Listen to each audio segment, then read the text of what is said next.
రాష్ట్రంలో red book రాజ్యాంగం నడుస్తుందని, అందుకనే వైఎస్ జగన్మోహన్ రెడ్డి ఎక్కడికెళ్ళా పోలీసులను అడ్డం పెట్టుకొని ప్రజలు రాకుండా చేస్తున్నారని చెప్పి వైఎస్ఆర్సీపీ నేతలు తీవ్రంగా విమర్శిస్తున్నారు. వైఎస్ జగన్మోహన్ రెడ్డి ఉత్తరాంధ్ర ప్రాంతానికి అనేక సంక్షేమ అభివృద్ధి కార్యక్రమాలు చేశారు కాబట్టి ప్రజలందరూ కూడా పోలీసులు ఎన్ని ఆంక్షలు పెట్టినప్పుడు కూడా తండోపతండాలుగా తరలి వస్తున్నారని చెప్పి వైఎస్ఆర్సీపీ నేతలు చెప్తున్నారు. అలాగే ఇక్కడికి వైఎస్ఆర్సీపీ నేతలు ఈ జైలు దగ్గరికి ఒక్కొక్కరుగా చేరుకుంటున్నారు. ఇంతకుముందే శాసన మండలి ప్రతిపక్ష నేత బొత్స సత్యనారాయణ, అలాగే మాజీ మంత్రి సీదిరి అప్పలరాజు కుటుంబ సభ్యులు కూడా జైలు దగ్గరికి చేరుకున్నారు. అలాగే ఇప్పుడు మాజీ మంత్రి ధర్మాన ప్రసాదరావు, రీజనల్ కోఆర్డినేటర్ బూడు ముత్యాలనాయుడు, అలాగే ఎమ్మెల్సీ కుంభా రఘుబాబుతో పాటు మరి కొంతమంది నేతలంతా కూడా జైలు దగ్గరికి వచ్చారు. మరి కాసేపట్లో వైఎస్ జగన్మోహన్ రెడ్డి ఇక్కడికి చేరుకొని సీదిరి అప్పలరాజు కుటుంబ సభ్యులను పరామర్శిస్తారు. అలాగే ఆయనకి ధైర్యం కూడా చెప్పనున్నారు. ఇంకా రాష్ట్రంలో జరుగుతున్న పరిణామాల మనతో మాట్లాడడానికి ఎమ్మెల్సీ కుంభారావు సార్ చెప్పండి సార్, ఎందుకు ప్రభుత్వం ఇన్ని ఆంక్షలు పెడుతుంది? ఎందుకు జగన్మోహన్ రెడ్డిని చూసి కూటమి నేతలు భయపడుతున్నారు అనుకుంటున్నారు? జగన్మోహన్ రెడ్డి గారు ప్రజల్లోకి వస్తుంటే కూటమి నాయకుల గుండెల్లో, ముఖ్యంగా చంద్రబాబు నాయుడు గారి గుండెల్లో రైళ్లు పరిగెడుతున్నట్టు అనిపిస్తుంది. ఈ ప్రభుత్వం ఇచ్చినటువంటి ఏ హామీని నెరవేర్చకుండా ప్రశ్నిస్తున్నటువంటి ప్రతి గొంతు నిలిమేయాలన్నటువంటి కార్యక్రమాలు ఇవాళ ప్రభుత్వం చేస్తుంది. సీదిరి అప్పలరాజు గారు ఈ ప్రభుత్వం చేస్తున్నటువంటి ప్రజా వ్యతిరేక కార్యక్రమాల మీద గళమిప్పుతున్నారు, బలమైనటువంటి గళమిప్పుతున్నారు. కాబట్టి ఆయన్ని అణిచివేయాలని ఆయన కొడుకు యాక్సిడెంట్ చేస్తే తండ్రి మీద కూడా హత్యా నేరం కింద అరెస్ట్ చేసి జైల్లో పెట్టారు. వారిని పరామర్శిద్దామని వాళ్ళ జగన్మోహన్ రెడ్డి గారు ఇక్కడికి వస్తుంటే ఎన్నడూ లేని విధంగా తీవ్రమైనటువంటి ఆంక్షలు విధించింది ప్రభుత్వం. అడుగడుగునా కూడా పోలీసులు అడ్డుకొని వేలాది మందిగా తరలివస్తున్నటువంటి ఈ కార్యక్రమానికి ఆటంకాలు కలిగించాలన్నటువంటి దృక్పథంతో ప్రభుత్వం ఉంది. ఇప్పుడు ఇక్కడికి రావడానికి కూడా చాలా ఇబ్బంది పడే పరిస్థితి ఇవాళ మనకు వచ్చింది. ఇవాళ ప్రధానమైనటువంటి వైఎస్ఆర్ కాంగ్రెస్ పార్టీ నాయకత్వాన్ని కూడా జగన్మోహన్ రెడ్డి గారిని కలవడానికి వెళ్ళకుండా ఆంక్షలు విధిస్తున్నటువంటి ఈ ప్రభుత్వానికి ప్రజలు తగిన సమయంలో సరైనటువంటి బుద్ధి చెప్పడానికి సిద్ధంగా ఉన్నారు. ఇవాళ కొడుకు యాక్సిడెంట్ చేస్తే తండ్రి మీద హత్యా నేరం మోపి 105 కేసు పెట్టి జైల్లో పెట్టడం ఏంటి? బహుశా భారతదేశ చరిత్రలో ఎక్కడ ఏ రాష్ట్రంలో కూడా లేని విధంగా ఇవాళ ఇది జరుగుతుంది. ఇవాళ అదే మరుసటి రోజు, ఆ యాక్సిడెంట్ జరిగిన మరుసటి రోజు మందసాలో ఒక ఆటో ఒక మనిషిని యాక్సిడెంట్ చేస్తే ఆ మనిషి చనిపోయాడు. ఆయన మీద 106 కేసు పెట్టారు. సేమ్ అదే ఇన్సిడెంట్ జరిగితే ఇక్కడ 105 కేసు పెట్టారు. ఇది చాలా దురదృష్టమైనటువంటి సంఘటన. దీన్ని గట్టిగా వ్యతిరేకిస్తున్నాం. ఇవాళ జగన్మోహన్ రెడ్డి గారు అప్పలరాజు గారిని పరామర్శిద్దామని ఇవాళ జైలు దగ్గరికి వస్తుంటే పోలీస్ డిపార్ట్మెంట్ విపరీతమైనటువంటి ఆంక్షలు, అడుగడుగున ఆంక్షలు పెట్టి తీవ్రమైనటువంటి ఇబ్బందులు కలగజేస్తున్నటువంటి పరిస్థితి. వాళ్ళు ఇక్కడికి ఎవరిని కూడా జైలు ప్రాంతానికి రాకుండా ఆంక్షలు విధిస్తున్నటువంటి పరిస్థితిని ప్రత్యక్షంగా చూస్తున్నాం. అంతేకాదు ఈ జిల్లాలో ఉన్నటువంటి నాయకత్వాన్ని మొత్తాన్ని కూడా దిగ్బంధించినటువంటి దుర్మార్గమైనటువంటి పరిస్థితి ఇవాళ స్పష్టంగా కనిపిస్తుంది. బస్సులు రానివ్వట్లేదు, కార్లు రానివ్వట్లేదు, కనీసం బైకులు రానివ్వట్లేదు.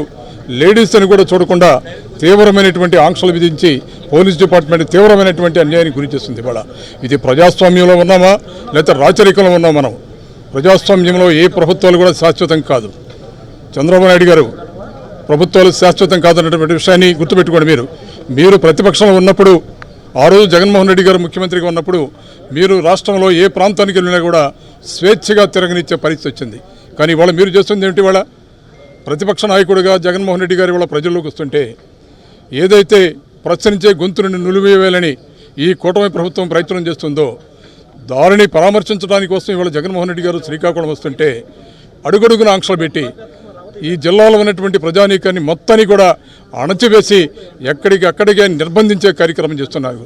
ఇవాళ ఇక్కడికి నాయకులు రావడానికి కూడా తీవ్రమైనటువంటి ఆంక్షలు విధించినటువంటి దుర్మార్గమైనటువంటి పరిస్థితి వాళ్ళు వస్తుంది. ఇవాళ సార్ ఎందుకు ఇంత పెద్ద ఎత్తున ప్రజలందరూ కూడా జగన్మోహన్ రెడ్డిని చూడేందుకు తరలి వస్తున్నారంటే ఆయన ఉత్తరాంధ్రలో చేసిన అభివృద్ధి కూడా ఒక కారణం అని చెప్పొచ్చు అంటారు సార్?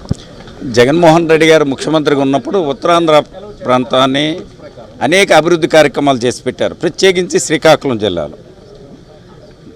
మరి గడిచిన 5 సంవత్సరాల్లో ముఖ్యమంత్రిగా ఈ రాష్ట్రంలో అనేక అభివృద్ధి కార్యక్రమాలు చేస్తూ అందులో శ్రీకాకుళం జిల్లాకి రాజశేఖర రెడ్డి గారు మరి వంశధార ఫేజ్ 2 ఇవ్వటం జరిగింది. RIMS hospital, Ambedkar university, Rajasekhara Reddy గారి ప్రభుత్వంలో. అదే జగన్మోహన్ రెడ్డి గారు ముఖ్యమంత్రిగా ఉండి కిడ్నీ రీసెర్చ్ సెంటర్ని మరి పలాసలో నెలకొల్పడం జరిగింది. అలాగే పలాస ఇచ్చాపురం నియోజకవర్గాలకి శుద్ధి చేసిన మంచినీరుని పంపిణీ చేయటం జరిగింది. ఇవన్నీ జగన్మోహన్ రెడ్డి గారి మీద ప్రజలకున్న విశ్వాసం, నమ్మకం, ఆయన చెప్తే చేస్తారనే విశ్వాసం, నమ్మకం. ఈరోజు అదే నమ్మకంతో డాక్టర్ అప్పలరాజు గారిని అక్రమ అరెస్ట్ చేసి నిర్బంధించి మరి ఆయనపై ఏదైతే మర్డర్ కేసును చేశారో, కుటుంబాన్ని అంతా కూడా జైలు పాలు చేశారో, దాన్ని ఈ రాష్ట్రంలో ఉన్న యావత్ వైఎస్ఆర్ పార్టీ శ్రేణులే కాదు అనేక వర్గాలు కూడా ముక్తకంఠంతో ఖండించడం జరిగింది. అలాగే శ్రీకాకుళం జిల్లా ఒక మత్స్యకారు నాయకుడిని నిర్బంధించి జైలు పాలు చేశారు కనుక జగన్మోహన్ రెడ్డి గారు పరామర్శకు వచ్చిన దానికి ప్రజలంతా కూడా భారీ ఎత్తున తండాలుగా పెద్ద ఎత్తున రావటం జరిగింది. దీన్ని సహించుకోలేకపోయినారు. కూటమి ప్రభుత్వం రాష్ట్ర వ్యాప్తంగా గడిచిన 2 సంవత్సరాలుగా అనేక అక్రమ కేసులు, నిర్బంధించడం, మరి ఇంట్లపై దాడులు చేయడం, భూదోపిడీలు చేయటం, ఇవన్నీ కూడా కూటమి ప్రభుత్వంలో ఈ 2 సంవత్సరాల్లో అనేకం జరుగుతూ వచ్చాయి. దానిలో భాగమే ఈవేళ శ్రీకాకుళంలో కూడా అక్రమ అరెస్టుని ప్రజలు ఈవేళ ముక్తకంఠంతో ఖండించడం జరుగుతుంది. జగన్మోహన్ రెడ్డిని బాసాటుగా నిలవాల వైఎస్ఆర్ పార్టీ నాయకుడు, ఒక ప్రతిపక్ష నాయకుడు వస్తే ఇన్ని ఆంక్షలు పెట్టారు. ఎక్కడ పెడితే అక్కడ బారిగేర్లు నిర్మాణం చేశారు. అలాగే గ్రామాల్లో కూడా డప్పులేసి ఎవరు వెళ్ళకూడదు జగన్మోహన్ రెడ్డి గారి కార్యక్రమానికి అని చెప్పి ప్రచారం చేశారు. ఇవన్నీ కూడా ప్రజలు ఒక ఎత్తున పక్కన పెట్టి జగన్మోహన్ రెడ్డిని చూడాలి. మేము మా పేదవాళ్ళ కోసం 5 సంవత్సరాలు నిరంతరము అనేక సంక్షేమ పథకాలు ఇచ్చి మా పేదవాళ్ళ ఆర్థిక స్థితిగతులను మెరుగుపరిచిన నాయకుడు జగన్మోహన్ రెడ్డి కనుక ఆయన్ని కలవాలా, చూడాలనే ఉద్దేశంతో జిల్లా వ్యాప్తంగా పెద్ద ఎత్తున ఈరోజు రావటం జరిగింది. మరి ఈరోజు ఈ ప్రభుత్వం సమాధానం చెప్పాలా. జగన్మోహన్ రెడ్డి గారు ఈ పర్యటనని మీరు తీసుకునే నిర్ణయాన్ని ప్రజలు వ్యతిరేకించారు. ప్రజలు మిమ్మల్ని ఖండిస్తున్నారు. జగన్మోహన్ రెడ్డిని బాసటగా నిలిచారు. డాక్టర్ అప్పలరాజుని వెనుక శ్రీకాకుళం జిల్లా ప్రజానీకం అంతా కూడా ఇవాళ నిలిచారు.